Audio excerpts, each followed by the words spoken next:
What is up, everybody? TN Fanatic here. Hope you all are having a fantastic day, and welcome to another post-game reaction. In this one, I'm back, but to first-time viewers, this might be like your first time ever seeing me on this channel. If this is your first time here, allow me to introduce myself. My name is Zach, but you can call me the Tennessee Fanatic, or TN Fanatic for short. On this channel, I post my reactions to my favorite teams winning or losing games, and that includes my boys from Tennessee. For subscribers of my old channel, let me go ahead and confirm, yes, this is me. This is my new channel. My old one got shut down. YouTube, darn it! What did I do? I don't know what I did.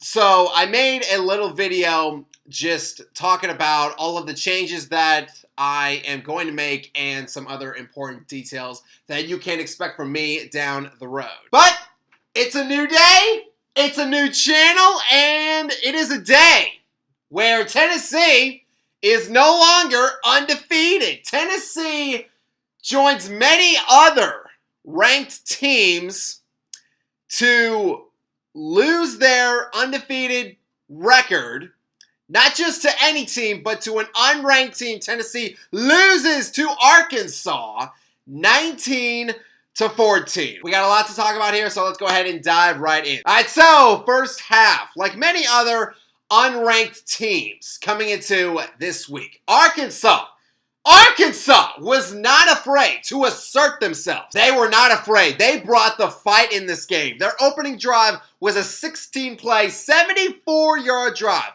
compiled with Razorback receivers making wide open catches. That, unfortunately, was going to be a theme throughout this game. Prime example right here, 39 at the 36, 11:50 in the first quarter. Taylor Green pass complete to Isaiah Stejena for a 23-yard gain. 2nd and 6 at the Tennessee 37. 10:33 in the first quarter. Green pass complete to Luke Haas for 16 yards. Arkansas was tearing it up. They were driving. They get to the 1-yard line, however, a false start penalty sets them back. And then on 3rd and goal, Green, he throws too low, and it cost them the touchdown. Razorbacks do take the 3 points.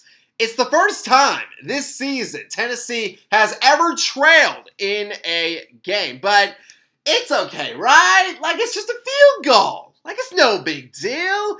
Like, we can erase that deficit easy. Why? Because we have Nico Iamaleava coming into this game. He had a completion rate of 68%. He scored 12 touchdowns. He's 5-0 as a starter. There's no way that Arkansas is going to give Nico problems, right? Wrong! We were all wrong about Nico in this game. Our first 3 possessions, 3, ended in punts. 2 of them were 3 and outs. The Razorbacks, I think that they knew that we like to establish the run. That's how we get this high-tempo offense going. But we just couldn't get the run game going. I don't think Dylan Sampson had a carry for more than 10 yards in the first half. We put our defense in a very unfamiliar spot, a spot where they had to basically bail us out and bail out our offense, which, you know what? We do have an elite group of fellas. They are fully capable of doing that, and I think that they did that in this game. I mean, like, they gave us chances right up until the very end. We will talk about that later. But again, give our defense credit. Like, they didn't need any get-out-of-jail-free cards to keep us in this game. 4th and 1 at the 34. Green is backpedaling. He somehow gets the pass off to Verkes, but it is for no gain. Clearly, that knee was down. 4th and 1 at the 20. 6:47 in the second. Green, he runs for no gain. And you know what? At the time, I bet the Pittman, he regretted not taking that field goal. But you know what? I bet that Taylor Green, I bet he regretted not seeing Tesla being wide open on that third down play, on that 3rd and 6 play. Like, he had him right there, but he missed him. Speaking of misses, Ramsey, their kicker, then misses the field goal. And he also might have lost some biscuits on the follow-through. So despite the fact that this was the first time we were shut out in a first half since 2019, despite the fact that we only had 76 total yards in the first half, by some miracle, we are only down 3-0. So in the second half, we needed to turn up that heat. We needed to show that we are still the Tennessee Vols. And we did do that. Now, this heat that we had, it was good. It was more of like a microwave heat than an oven heat. But hey, it was something. Opening drive for us was a 7-play, 75-yard drive.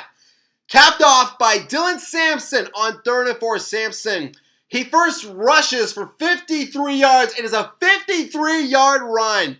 Give credit to our O-line, especially Cooper Mays, for just opening that up. And then on 1st and goal, Sampson, he punches it in, and the Vols take their first lead of the game. Razorbacks then have a 3 and out. So now I'm thinking to myself, like, oh, okay, like, hey, like they had us in the first half. It's like that George Kittle meme. They had us in the first half. I'm not going to lie. Like, I thought that's what I was going to say at the end of this game when we kill Arkansas 52-3. And once again, we have another great drive. 7-play, 60-yard drive. 2nd and 7 at the Arkansas 25, 8 minutes and 44 seconds in the 3rd quarter. Nico, pass was incomplete to Brew McCoy, but a penalty gets called on Arkansas for roughing the passer. Tennessee gets a new set of downs. And then Dylan Sampson, he once again shows his straps with a couple of runs to get into the end zone. It is now 14-3 Vols. Arkansas didn't need a response, and man, did they get one. They have an 8-play, 75-yard drive. Big play on 2nd and 6 at the 44. Taylon Green pass complete to Andrew Armstrong for 26 yards. And then the following play, Green pass complete to Armstrong again. Gibson whiffs on the tackle, and Armstrong turns that into a gain of 17 yards. Then Jackson on 1st and goal takes it himself. He gets it to the end zone. Razorbacks take the lead back. Tennessee needs a response from Nico, but, like, what can I say here? He was indecisive. He was making poor choices. He was scrambling. He looked like he was scared out of his mind. He was scrambling all over the field. Like, you would think that Terrifier was on the Arkansas defense running after him with an axe. Nico looked like he was out of his element. Case in point right here. 2nd and 6 at the Arkansas 46, 2:44 in the 3rd. Nico's scrambling. He gets sacked by Larry Worth and Landon Jackson. It is a loss of 3 yards. Clearly in this game, we gave the Razorbacks just too many chances to score. And not just that, too many chances to score with good field position. On Arkansas's final offensive drive, it started at the 46-yard line. Our crappy offense did half of the work for them. The Razorbacks then have just a 4-play, 59-yard drive. 1st and 10 at the 46. Braylon Russell runs for 24 yards. 1st and 10 at the 11.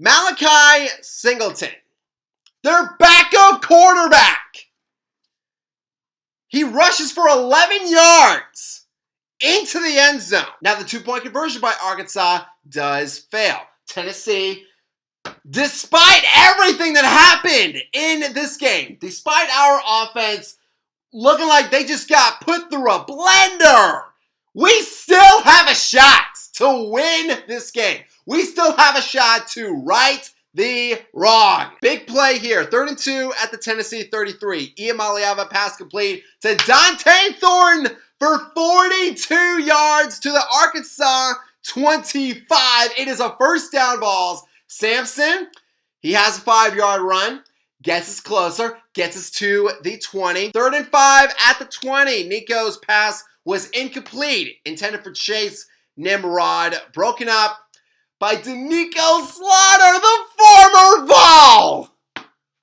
You can't make this up. So here it is, 4th and 5, final play of the game. Nico is scrambling. He's looking for someone. I'm looking for him to throw just anything. Nico runs to the sideline, and then he gets shoved out of bounds by Bronman, and that's it. That's the game. Arkansas wins 19-14. I mean, like, what is there to say, really? Like, that's how the game ends. We don't even have a shot. Nico didn't even throw it. Like, at least if he throws it, like it's something, you know? Like, what is he going to accomplish by just running out of bounds? What is the point in that? Let's talk about Nico for 1 second here. In this game, he was 17 for 29, 158 yards passing, no touchdowns.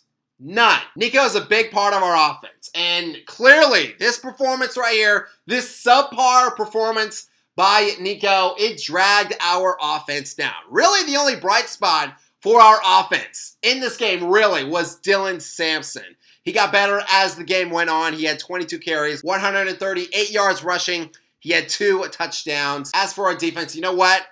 At the end of the day, like, they did everything that they could. Again, they kept us in it right up until the very end. Peli and Brooks, they were just all over the field. They did a great job getting those tackles. James Pierce Jr., he had a sack and 2 TFLs. But again, just so many times in this game, we put our defense in an unfamiliar spot where they had to bail us out and bail out our offense. Our offense couldn't get going. But why is that, huh? Why couldn't our offense get going? Look, I'll say this. I know that there are a lot of theories floating around out there as to why our offense played so crappy. Why the passing game, why Nico, he just couldn't hook up with his receivers. Why did Nico have a good performance? Personally, for me, I think that it was the fact that Nico, you know what? He had never played a defense as good as Arkansas's before. Against Oklahoma, I know in that game, Nico had a few turnovers, but he was still able to have those deep passes. He was still able to have some clutch completions and continue drives. That hardly happened here against Arkansas. Nico in this game clearly was indecisive and, dare I say, spazzy, which I'm pretty sure that is a word. Please don't fact check it because I'm frustrated. Which, you know what, with Nico being so spazzy, that might explain again what happened on the last play of the game. Nico pretty much just ran out of bounds. If he throws it again, at least there is a chance. At least there's maybe what, like a 1% chance that someone catches that ball and we win it. But now, Nico just runs, and again, he was shoved out by Branham.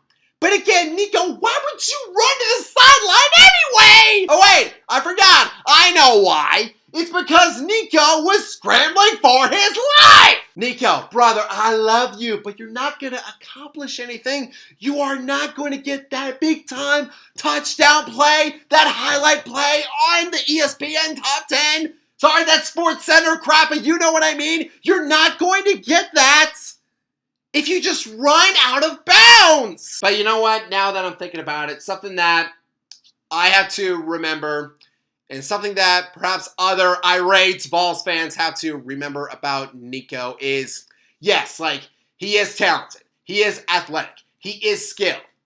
He's also a freshman. Nico will learn. He will grow. He is a smart kid. This team will grow. And you know what? While this is also on my mind, what's also relieving is that, like, with one loss, with the new college football playoff system in place, like, now with one loss, we are not on like the verge of a playoff death. For us and so many other ranked teams who lost to unranked opponents, I'm looking at you, Alabama. Those teams can still get into the new 12-team playoff, even if they have 1 or 2 losses. So for Tennessee, you know what? Let's take this L, take it on the chin, and come back stronger. Let's regroup. Let's get Nico back to form. Let's checker Neyland, and let's beat those Gators! But everybody, that is going to do it for this post-game reaction. Thank you all so much for watching. If you all like this video, hit that subscribe button, click that bell, and you can join our Fanatic Army. And a honey salutes to all of you as always, and I hope that all of you have a fantastic day. Go Vols!